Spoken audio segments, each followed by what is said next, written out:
देखिए, पर्यवेक्षक की नियुक्ति हो गई है। जल्दी ही हमें निर्देश मिलते ही विधायक दल की बैठक तय करेंगे और उसके बाद आगामी प्रक्रिया तय होगी। अभी जब मैं आपसे बात कर रहा हूँ, अभी विधायक दल की बैठक का टाइम अभी तक तय नहीं हुआ है। तय होते ही आपको सबसे पहले बताएंगे। अच्छा, मुझे एक बात ये बता दीजिए कि जिस पे सबसे अधिक निगाहें हैं, कल नड्डा जी ने बात भी की थी, विधायकों से बात की थी, वो जो दिशा निर्देश दिया गया है, उस दिशा निर्देश के बारे में कुछ बताएंगे? देखिए, वो पूरे भारतवर्ष में मोदी जी की गारंटी की गाड़ी पूरे देश भर में जा रही है और जो 9.5 वर्ष में विकास के आयाम स्थापित हुए वो मील का पत्थर है। चाहे गरीब हो, किसान हो, आदिवासी हो, युवा हो, महिला हो, दलित हो, हर वर्ग के कल्याण के लिए जो काम 9.5 वर्ष में हुए हैं, भारत के आधारभूत संरचना हो, ऐसे अनेक काम हैं जो 60 वर्ष में नहीं हो पाए। तो वो मोदी जी की गारंटी वाली गाड़ी सब जगह पहुंचेगी। उसमें विधायकों की भूमिका, इसको लेकर हम सब वही निर्देश दिए गए हैं उनको किस तरह से इसको पहुंचाना है। अब एक बार फिर से राजस्थान पर लौट लेते हैं कि ये जो बात लगातार उठ रही है कि जो सीएम का फेस होगा, विधायकों की राय होगी या कुछ ऊपर से आलाकमान की ओर से कुछ नाम दिए जाएंगे, वो होंगे, प्रक्रिया क्या होगी उसकी? देखिए, पार्टी में आंतरिक लोकतंत्र है। निश्चित रूप से जो प्रक्रिया अपनाई जाती है उसके माध्यम से अच्छा निर्णय राजस्थान के हित में होगा। निर्णय कब तक हो जाएगा? जैसे ही बैठक की तिथि तय होगी, बैठक के बाद निर्णय होगा।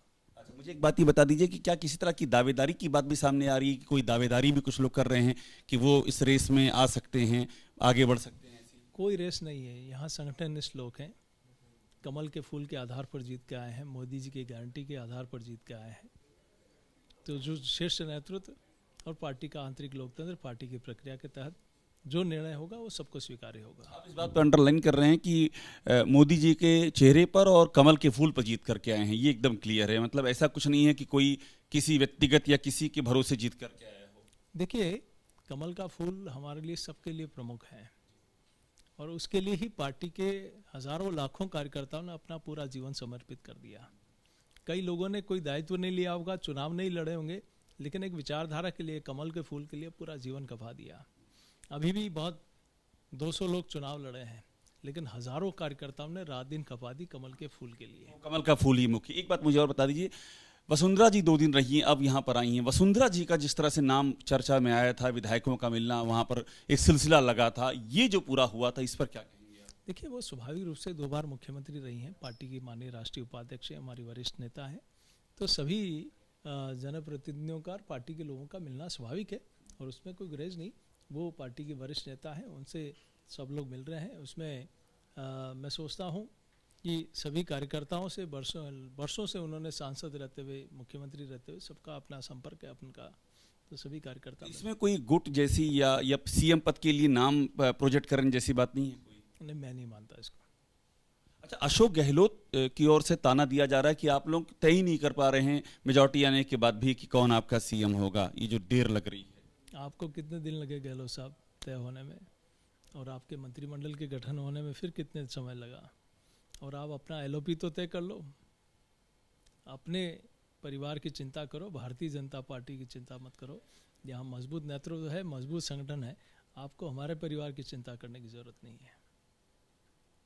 आप जब ये कह रहे हैं हमारे परिवार चिंता करने की जरूरत नहीं, तो यहाँ पर ये भी है कि क्या उनके परिवार और आपके परिवार के बीच में कोई ब्रिज तो नहीं बन रहा है? चूंकि यहाँ कई तरह की कॉन्स्पिरेसी थ्योरी की बात सामने आ रही है, वो बाड़ेबंदी वाली भी बात भी सामने आई जो मैंने आपसे पहले भी पूछी थी। तो इस तरह की आपको किस तरह की कॉन्स्पिरेसी में ऐसा कोई खदशा, ऐसा कोई अंदेशा तो नहीं? नहीं, कोई बाड़ेबंदी नहीं है। सभी विधायक, माननीय विधायक देवदर्शन में लगे हैं, जनता जनार्दन का धन्यवाद अर्पित करने में लगे हैं।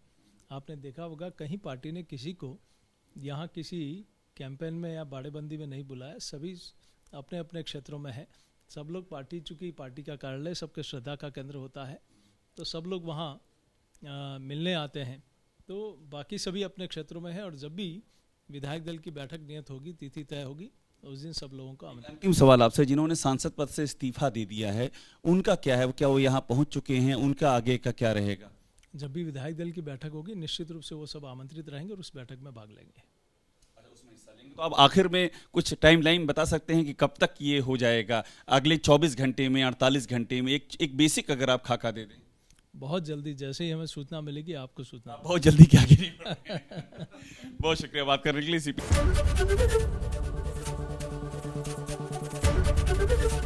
एबीपी गंगा, खबर आपकी, जुबान आपकी।